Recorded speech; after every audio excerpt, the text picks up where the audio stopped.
Hello, hello. Welcome back to another episode of English for Better Life. I'm Mark, and as always, I'm sitting here with my favorite partner in crime, Anna. How's your coffee, Anna? You look like you need a double shot of espresso today. Oh, Mark, don't even ask. A double shot? I need a whole bucket of coffee. I had a procrastination disaster at the office this morning. It was a complete fail. A fail? Tell me everything. Did you accidentally send a heart emoji to the tax department again? No, not this time. So listen, I arrived at the office early, around 8 a.m. I had this massive tax report to finish, the one with thousands of tiny numbers that make my eyes hurt. I sat down, opened my laptop, and I was ready. I told myself, Anna, today you are a productivity queen. I feel a butt coming. But I looked at my desk and I thought, I can't possibly calculate taxes with this messy stapler, so I started organizing. I lined up my pens by color. Then I realized my calculator was a bit dusty. I spent 15 minutes cleaning it. Then I decided my computer wallpaper was too aggressive, so I spent another 30 minutes looking for a picture of a calm Zen garden. A Zen garden while the deadline is screaming at you? Exactly. And then the final boss appeared, a notification for a 50% discount on milk tea. I spent 20 minutes choosing the toppings. By 10:30 a.m., my desk looked like a museum, perfect and clean, but my report was still at 0%. I was so busy doing nothing that I was exhausted. That is classic Anna. You weren't working, you were just being an expert at avoiding work. You are not alone. This is exactly what we call the silent thief. It really is. It steals our time and gives us nothing but stress in return. And that, my friends, is why today we are talking about procrastination. Anna, after hearing your desk cleaning story, I have a theory. I think procrastination is exactly like a credit card. A credit card? Wait, Mark, I love my credit card. I just used it to buy those cute office plants last week. How can procrastination be like a credit card? Well, think about it. When you use a credit card, you get something fun right now, but you don't have to pay for it immediately, right? Exactly. It feels like free money at the moment. Precisely. Procrastination works the same way. When you choose to scroll through TikTok or organize your pens instead of doing that tax report, you are buying some free time. It feels great. You feel relaxed, happy, and you don't have to deal with those scary numbers. Oh, I see where you're going with this. It's like a buy now, pay later deal for my brain. Exactly. But here's the trap, Anna. The interest rate for procrastination is incredibly high. If you delay a task by just 1 hour, the stress doesn't just stay the same, it grows. By the end of the day, you aren't just paying for the work, you are paying a high price in anxiety, panic, and probably a late-night shift at the office. Ouch, that hits home, Mark. So when I was choosing my milk tea toppings this morning, I was actually borrowing time from future Anna. And let me tell you, future Anna at 4 p.m. was very, very angry and stressed. Future Anna is currently crying at her desk because morning Anna wanted extra pearls in her tea. That's why we call it a silent thief. It steals your peace of mind, it steals your sleep, and it definitely steals your weekends. You're right. And the worst part, I didn't even enjoy my milk tea because in the back of my mind, I felt so guilty. We're going into time debt, and the interest is killing our happiness. Well said. So before we go totally bankrupt with our time, let's talk about how to stop using this dangerous credit card. Okay, Anna, we know the thief is real. We know our time credit card is over limit. So how do we stop this? How do we get our time back? Well, Mark, I've been practicing 3 small habits. They aren't magic, but they follow our favorite rule: 1% better every day. If we can just improve a little bit, the results are huge. I love that. Give us the first one. Habit number 1, the 5-minute rule. This is for everyone who, like me, looks at a massive tax report and wants to run away and hide.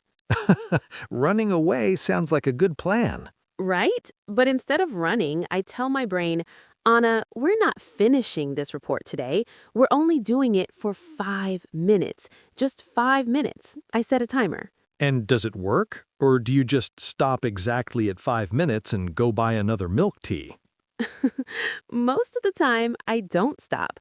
The hardest part of any job is just starting. Once you start, you build momentum. It's like a heavy car. It's hard to push at first, but once it moves, it's easy. 5 minutes is so small that my brain doesn't feel scared. That's brilliant. Micro goals are the enemy of procrastination.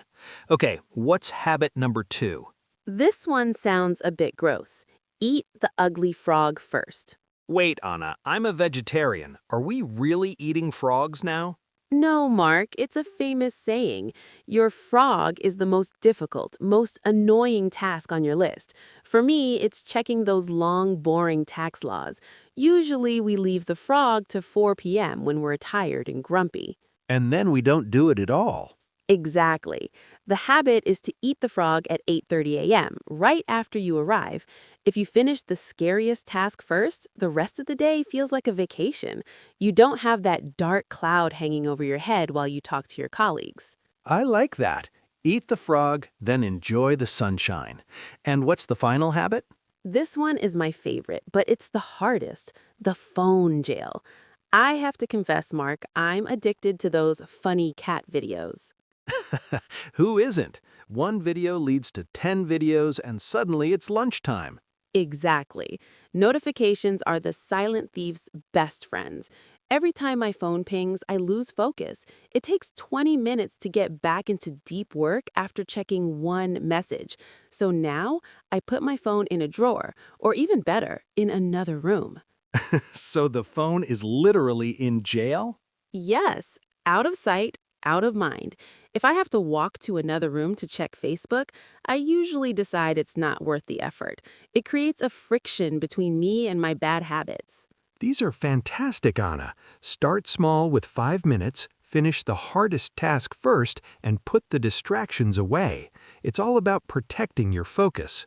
Exactly. We don't need to be perfect. We just need to be 1% better than yesterday's milk tea, Anna. You know, Anna, after talking about eating frogs and phone jails, I feel a bit exhausted just thinking about work.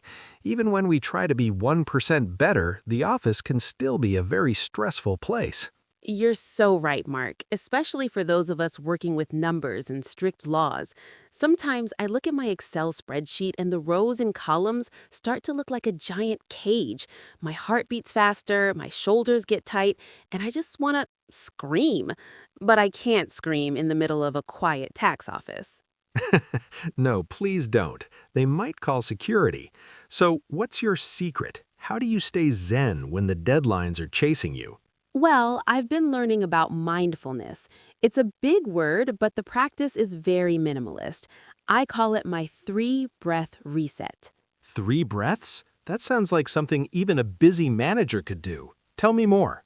It's simple. When I feel that panic rising, maybe the printer is broken or my boss just asked for a report in 10 minutes, I stop everything. I close my eyes for just 10 seconds. I take a deep breath in through my nose, feeling my gully expand, and then I let it out very slowly through my mouth. I can feel the stress leaving my body already. Exactly. And while I breathe, I repeat a very important sentence in my head.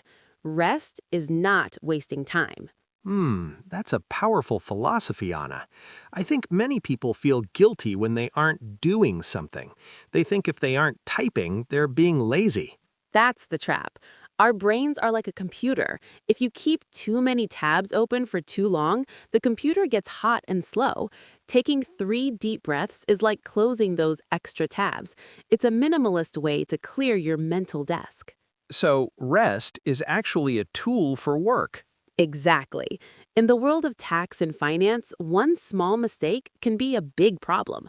I realized that I make more mistakes when I'm rushing and stressed. By resting for 60 seconds, I actually save hours of fixing mistakes later. It's the ultimate 1% improvement. I love that. A mindfulness moment isn't about sitting on a mountain for hours, it's about finding peace between two emails. Now, let's move to our favorite part of the show, the vocabulary breakdown. We have 5 expensive words today. These are words that will make you sound very professional and smart in your next office meeting. Where you can direct a voice, create realistic dialogue, and so much more. Edit these placeholders to get started. And I will give you examples from my failed morning to help you remember them. 1. Procrastination. The star of our show. It basically means delaying something you need to do. My example, my procrastination reached a professional level this morning when I spent 20 minutes choosing a font for a report I hadn't even started yet. Pro tip: if you're cleaning your keyboard instead of working, you are a master of procrastination. 2. Overwhelmed. This is that feeling when you have so much work that you don't know where to start. You feel like you are underwater. When the tax department sent me 50 new documents on Friday afternoon, I felt completely overwhelmed. Imagine trying to eat a 10-layer cake in one bite. That's feeling overwhelmed. 3. Distraction. This is anything that takes your attention away from what you should be doing. For some people, it's their kids or loud music. For me, the biggest distraction is the smell of fresh milk tea coming from the shop next door. My biggest distraction is definitely checking my phone to see if anyone liked my cat photo. 4. Deadline. This is the scary date or time when a task must be finished. The deadline for the annual tax audit is June 30th, and every time I see that date on the calendar, I feel a little shiver. Did you know the word deadline originally came from a line in prisons? If a prisoner crossed it, they were in big trouble. So stay behind your office deadlines, everyone. 5. Milestone.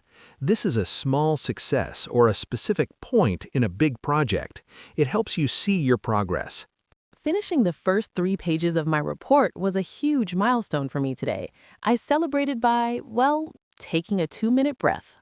Exactly. Don't wait until the very end to be happy. Celebrate every small milestone along the way. That's the 1% better spirit. Wow, what an episode, Anna. I feel like I've learned a lot about my own silent thief.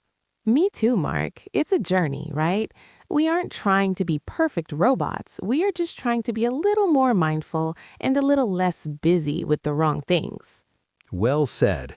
Before we go, we want to hear from our wonderful listeners. This is your homework, but don't procrastinate on it. Yes, please leave a comment below. We want to get to know you. Use this structure.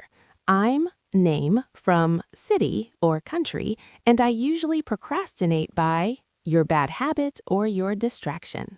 For example, I'm Mark from London, and I usually procrastinate by watching videos of people building houses in the jungle.